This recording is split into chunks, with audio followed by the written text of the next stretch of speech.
Okay, hello, good morning. Welcome. Coming to you, May 30th Alliance.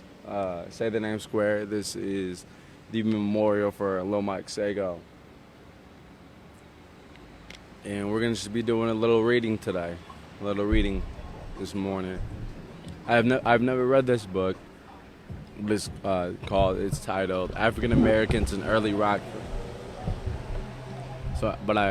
Like I said, I haven't read this, but so I cannot speak on the quality or the content of it. But the reason I want to read this book, the reason I chose to read this book, is because I believe it's important to know where we come from. I believe it's important to know the history of where you come from and the history of Rockford and what has happened and what has transpired and what the city has done and what the people have done and what has worked and what hasn't worked.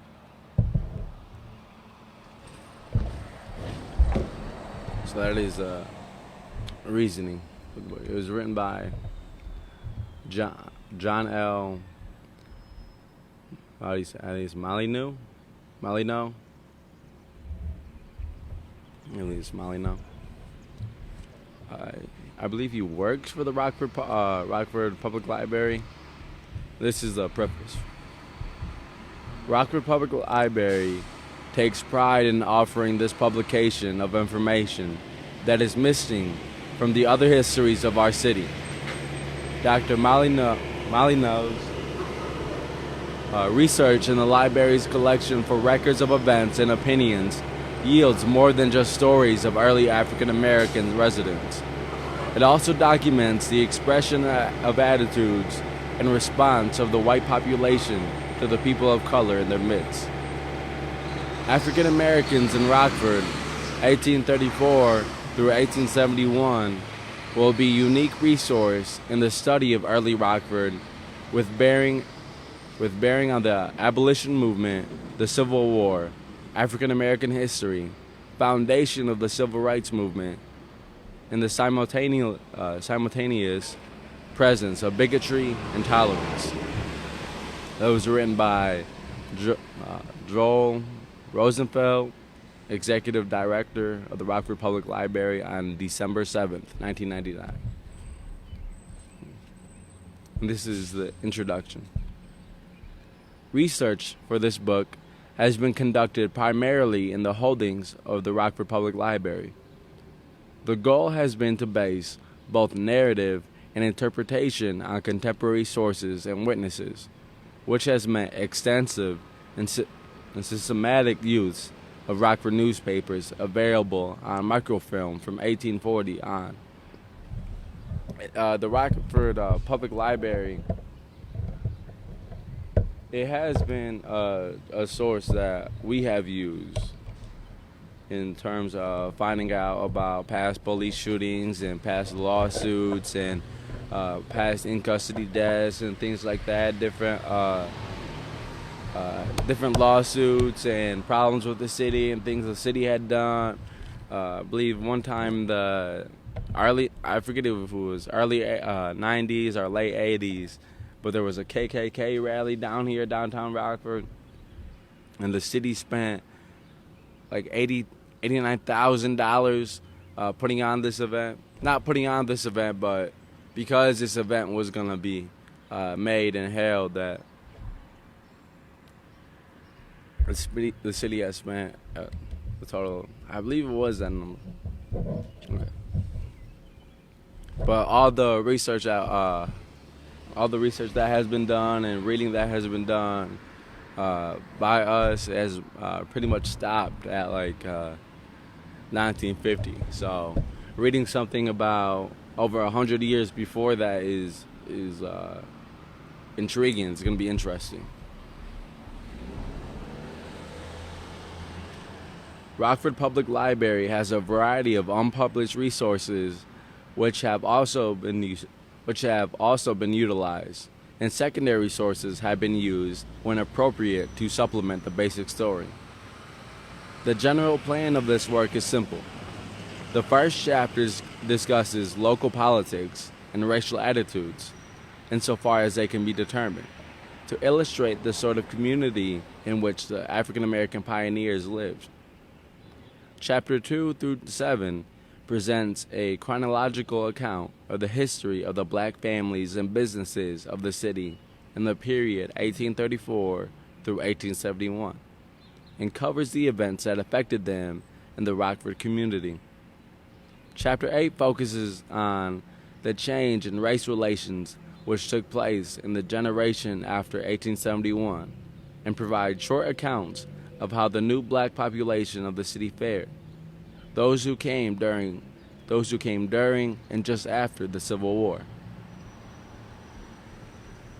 It is a historical account of some of the experiences of a select number of individuals and families. There is more research that could be done on later periods of Rockford's history, and I am hopeful that this work will make the research of later historians easier. The history dealt with here is not only the story of African Americans in Rockford, but an important part of the entire city's history. There are numerous histories of Rockford available, some of them very good, but research has made it clear that the story of Rockford has only been partly told in these stories. And not just partly told, whole layers of interesting and significant events have been ignored or merely forgotten. The careers of Reuben Armstrong and David Williams, for example, are fundamental to the understanding of the city in the mid-19th century, and yet have never been recorded before. And there are several important events which are not reported in any of the histories. The controversy between John Thurston and Chester Briggs in 1859, the career of H. Douglas, the Anna Williams case, the near lynching in 1871. These events in the city's history have had reverberations for decades, yet a reader would search in vain for mention of them in any available histories. The focus of this book is firmly on Rockford.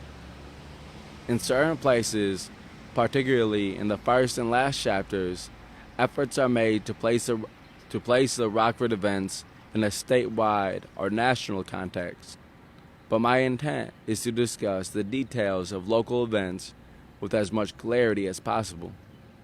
Readers interested in the more general history of the period have plenty of sources to consult elsewhere. Research, writing, and publication of this work would not have been possible without the generous support of the Rockford Public Library. Then it just goes on to thank people. Okay. Chapter 1. Chapter 1 is called Race and Politics in Winnebago County Before the Civil War. The settlement of the Rock River Valley in northern Illinois began in the 1830s after the native tribes, Winnebagos, Potawatomis, Sacs, have been dispossessed by treaty and war. Treaty and war.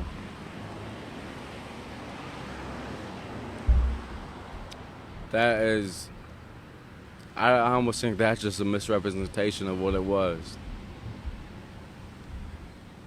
A lot of times, it was treaties that was immediately broken. It was treaties made just so that they could be broken. It was treaties made that was setups. It was treaties made in wars that was entirely orchestrated. So even if there was some of these native tribes that did strike first, it was that the government at the time put them into a place where they had no chance but to respond. Located in the last part of Illinois to be settled, the site of Rockford was visited by, I've always struggled with this name, Germancius Kent, Thatcher Blake, and Lewis Lemon in September 1834. and the next year saw the start of sustained growth.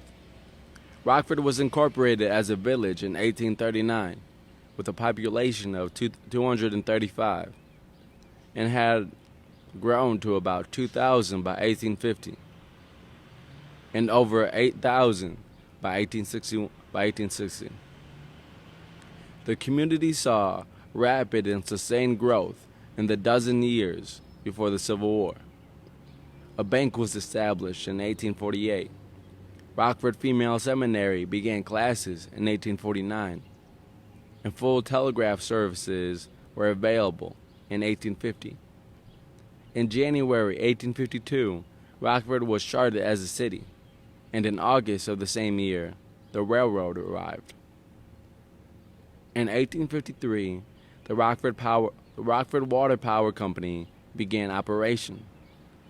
A first-class hotel was opened in 1856, and the next year, gas lighting was available. 2 high schools opened in 1857, and the second railroad began operation in 1859. Along with this rapid expansion, the city became diverse ethnically in this period.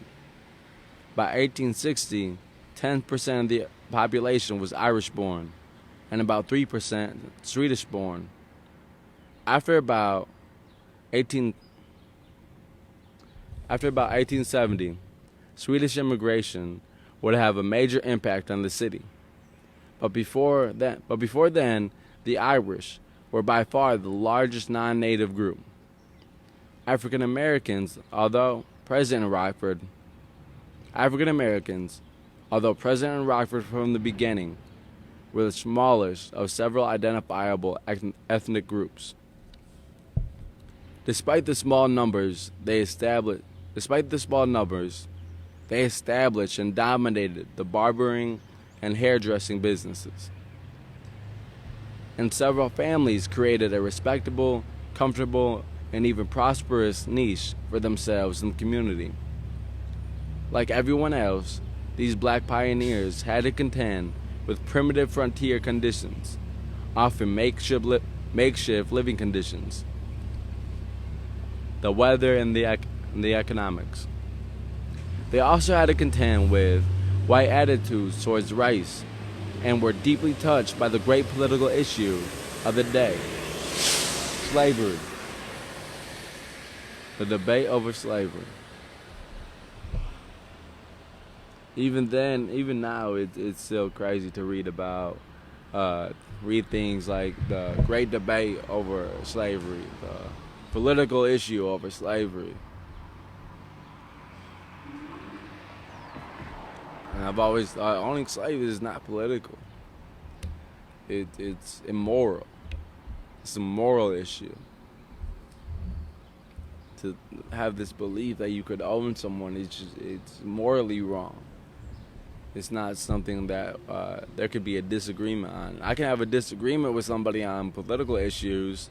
I can have a disagreement about certain things, but slavery not political. Slavery a moral issue. If you are pro-slavery, if you are pro-modern day slavery, it's a problem. It's a tremendous problem. It's a flaw. It's immoral.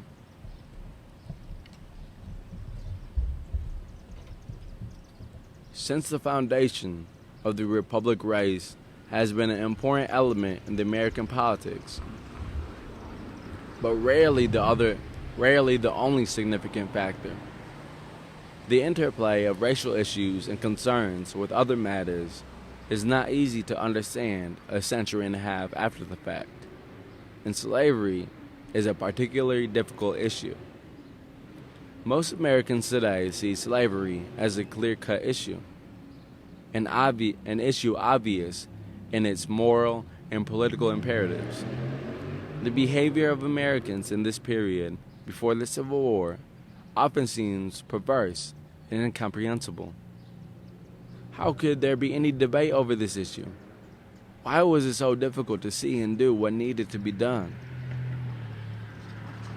In the case of Rockford and Winnebago County, special efforts need to be made to understand what transpired in this period and understand how nationally important racial issues were perceived and dealt with locally. The first step in studying local attitudes and perceptions is to clarify misleading generalizations. It is well known that Rockford and Winnebago County were strongly anti-slavery. But the term anti-slavery covers a large range of attitudes, and anti-slavery men could be violently at odds with one another.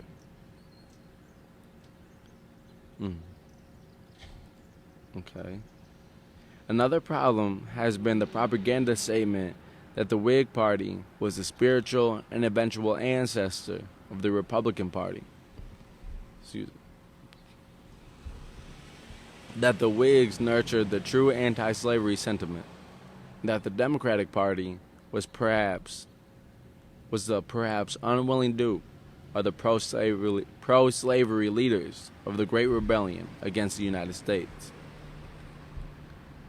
Just as these statements have affected historical interpretation on the national level, so have they affected perceptions of Winnebago County history. In the earliest systematic histories of Winnebago County, it was claimed that the area was essentially Whig in its politics in this early period. This is a quote. Winnebago County had started out as a Whig county. The presidential campaign of 1840 was one of the most exciting in American political history. Winnebago County had now become a Whig stronghold. What is that quote from? Okay. In the presidential election of 1852, Winnebago County maintained its position as a Whig stronghold. From one point of view, that's end of quote. From one point of view, these statements are true. The majority of county officers in the period 1836 through 1854 were Whigs, and the county usually supported Whigs for state and congressional offices.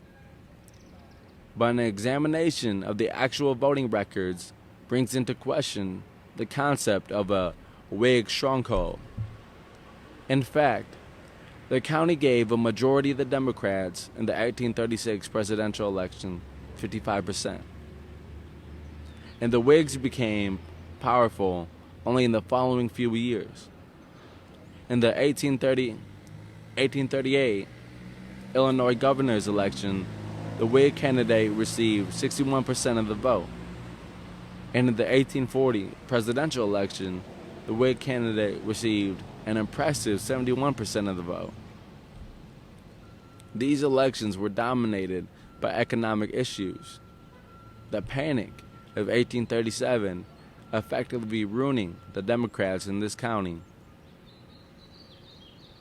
The popularity of William Henry Harrison, coupled with the belief that Martin Van Buren and the Democrats were responsible for the reception, made the county's 1840 vote predictable.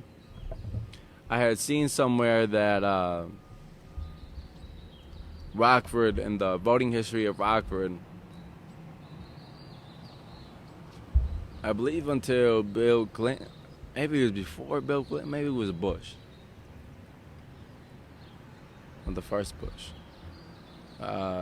Where they had said that Rockford's voting history in presidential elections, it was that of who became president. So whoever won the presidency whoever won Rockford also won the presidency.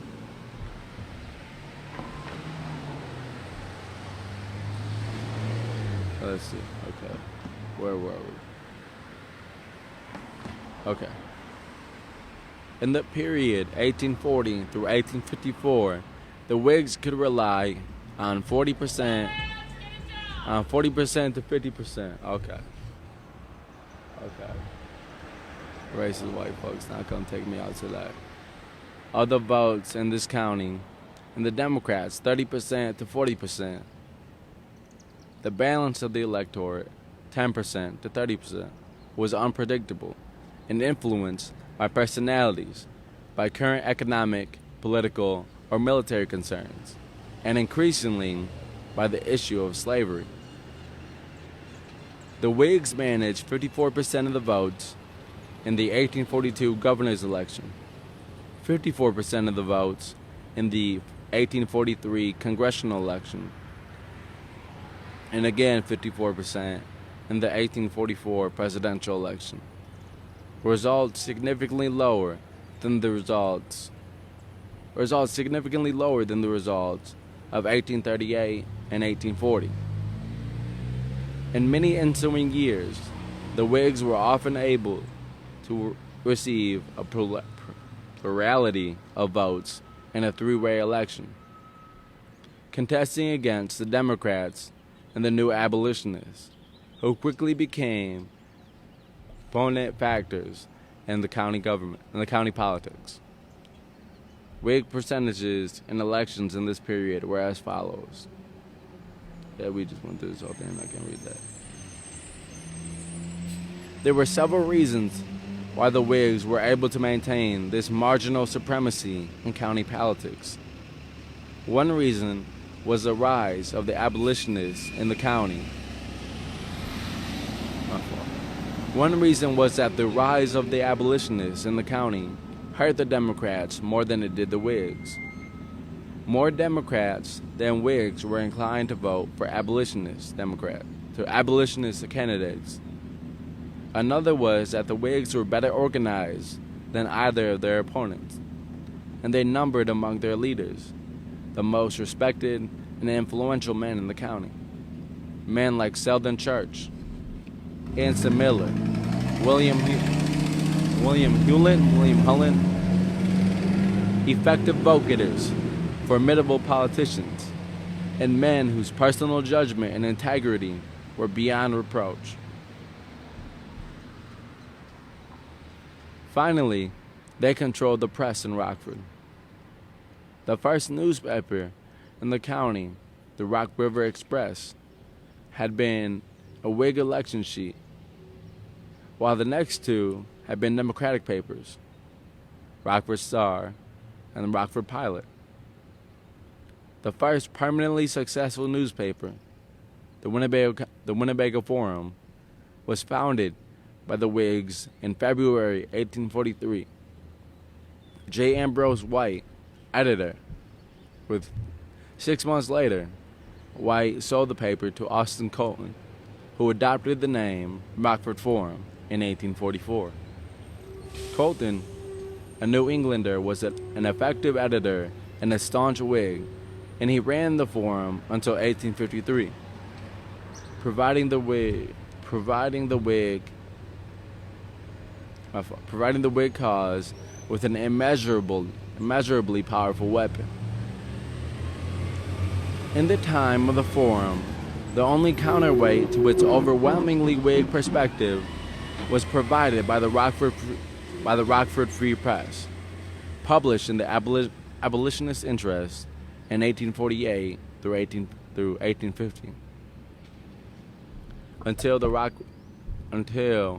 River Democrat was established in the summer of 1852.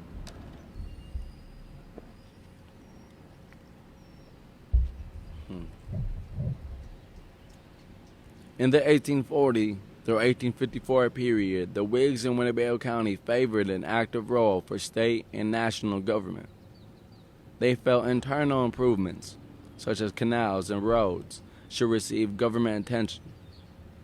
They felt tariffs were useful and important devices to promote commercial and industrial progress.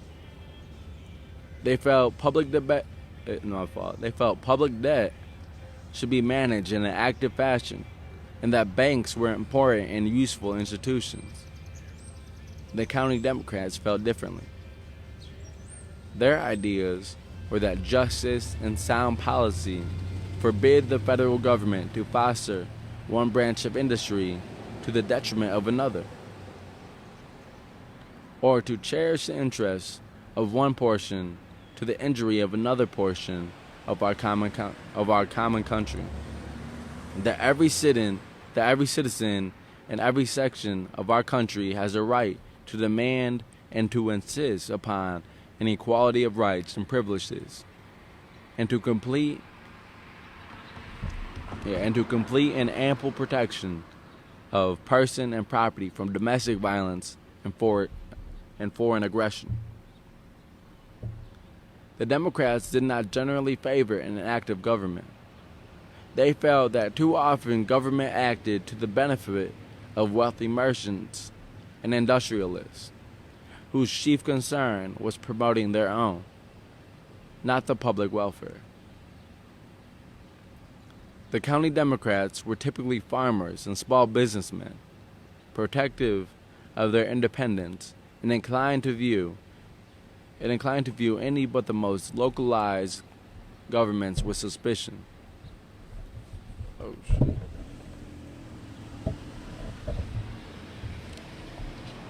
The issue of slavery, which had long been of general concern in the nation, became increasingly important in Winnebago County in the 1840s, and the different political factions found it necessary to integrate the question into their official policy statements. Whigs in the North had long been troubled by slavery, but refused to make it their paramount issue of their political policies. In 1843, J. Ambrose White, founder of the New Whig newspaper, stated what may be understood as the official position of the county's Whigs on the issue. This is a quote from him. As long as the Northern feeling on slavery gives vent to itself in moral measures only, the South might well be content with bracing itself up against the ingress of anti-slavery feeling. But when abolitionism organizes itself as a political party and avows its determination to overthrow slavery through the instrumentality of the ballot box, the South looks about for political defense. We believe all-conquering time to be the sure and only remedy for the whole evil. And if the county can be brought up to the high purposes of awaiting, all will be well. The day has been when evils demanded action. Emphatically, they now demand patience, more emphatically. A year later, William Hewlin elaborated on the Whig position. I would pity the slaveholder for his blindness, as well as the slave for his chains. I would remember the slaveholder is a thinking and reasoning being, and may be moved by argument more effectively than by force. And I would remember that he is an American, to whom I should rather point out the path of duty than endeavor to force him into it.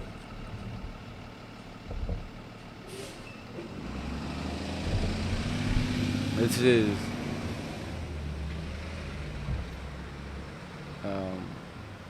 what do I think of this? This is really almost like cowardly statements. Really, if I'm being honest, these are cowardly statements. These are statements with the belief that it almost come across as, well, that don't got nothing to do with me. It almost come across like he's saying, I can't see, it's not around here. That don't got nothing to do with me. And this idea to vote, and that'll free them from slavery. This idea to vote, and that'll get rid of the problems. That'll free everything. First, I want to talk about now. It's 1,000 people that are killed by the police every year. It don't matter who the president is. It's 1,000 people killed by the police every year. It don't matter who the mayor is. It's 1,000 people killed by the police. It don't matter who the police chief is. 1,000 people per year here in America. It don't matter who's in office. So it's the idea that we need to vote, and just voting will solve our issues. That's never been true. It's never been voting is the only solution. It's never been just vote and everything will be okay. If that would be the case, now that despite the fact that there is still voter suppression, despite the fact that there still is issues with the voting process, if voting cured all our options, we would be fixed by now. No, this wouldn't have happened. This happened in 2011. This wouldn't have happened if voting cured all our issues.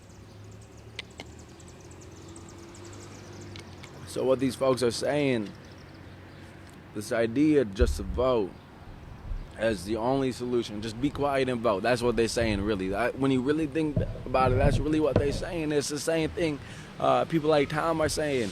It's the same thing people like these city officials are saying. Just vote. Just vote. Just sit down, be quiet, and vote.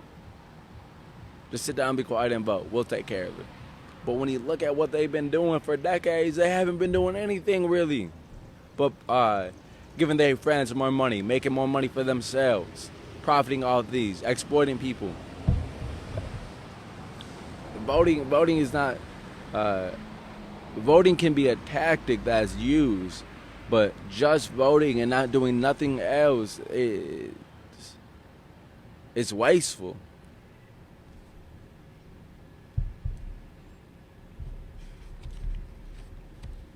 Okay. The abolitionists regarded the Whig position as naive, timid, and disgraceful. That's exactly what it is. In their view, liberty and slavery are antagonistic elements, and it is the duty of every citizen to do what can be done to overthrow slavery misrule in every department of our government. See, I agree with that. I wholeheartedly agree with that. It's to relate. Oh shit! It's the same way to relate this back to today. It's every citizen's responsibility. It's every citizen's the duty of every citizen to know about Little Mike Sago and to speak about Little Mike Sago and to know the history of this case. It's every citizen's responsibility, because this happened to him, but it could happen to anybody. So, whenever there is an injustice anywhere in Rockford or in Winnebago County, it does fall on the duty of every citizen to come out and speak about it and talk about it and to grow as a community and grow as a people and to become more united. Okay. They asserted that the only proper and efficient way to abolish slavery is by legislative authority. That all men, whether they be white or black, are created free and equal. That it is the duty of every anti-slavery man to assist with the fugitive slave on his way to liberty. The laws and feelings of pro-slavery men, to the contrary, notwithstanding. Okay. So this is going to be an interesting book. I'm excited to learn more about the history and what these folks really thought of. But no, let me read this quote. Let me read this quote real quick, and I'm gonna wrap this up. Okay. In a series of meetings held in Rockford in October and November in 1844, there's an Ichabod Cotting, agent and lecturer for the Illinois State Anti-Slavery Society, urged his auditors to preach, print, talk, pray, and vote. A clear statement of the abolitionist position was made in July 1844 in the address to the Liberty voters of Winnebago County. Do you say that there are great ends of national policy to be secured, as well as the termination of slavery. This we do not deny. But what are they, one and all, compared with this? The way people talk back then was so weird. The objects at which these parties professedly aimed cannot be made to appear wildly different. Their leading measures in reference to the tariff, the currency, and the opposition to the abolition of slavery are, to all intents and purposes, the same. The country and humanity have but little hope. My fault, it's smudge right here. Okay, I think it's... The country and humanity have but little hope from either party, and much to fear. Let which succeed that may, and become the dominant party for the next 4 years. The peace, happiness, and prosperity of the nation are as safe in the hands of one as the other. The slave must expect the same treatment from both. Their presidential candidates are alike pledged to support the peculiar institution of the South. Okay, I'm going to stop reading this book right there. I would like to say just one thing. On a national level, I'm reading this book about history. It's just on a national level. Good morning. And it's talking about where I'm at right now is the ending of slavery. Right after post-Civil War and the radical Reconstruction period. And what she had talked about in there, what he had talked about in there was how even though it was some people that was anti-slavery, they weren't for equality. Lincoln was like that as well. Abraham Lincoln talked about how he don't ever he don't ever want to give Africans the right to vote. He don't ever want to give Africans equal rights. He don't ever want to.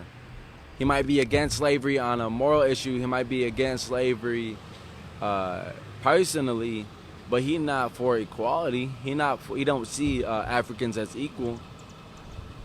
And it was the same way on a broader national level, that there were some people that had a problem with slavery or were abolitionists, but they still viewed Africans as if they weren't equal. They still viewed Africans as if they deserved less. And that seemed like,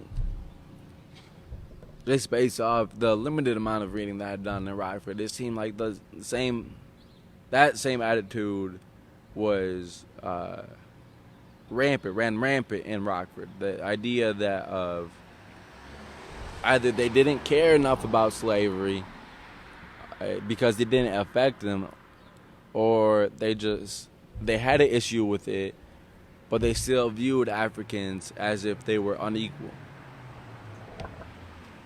So we're gonna stop reading there. My phone is about to die, and I believe it's gonna rain here shortly. But again, I would like to say that I don't know if I'm gonna continue reading this book. I probably should have read it first. I probably should have read it on my own first. I might read People's History of the United States. All right, we're gonna end this live.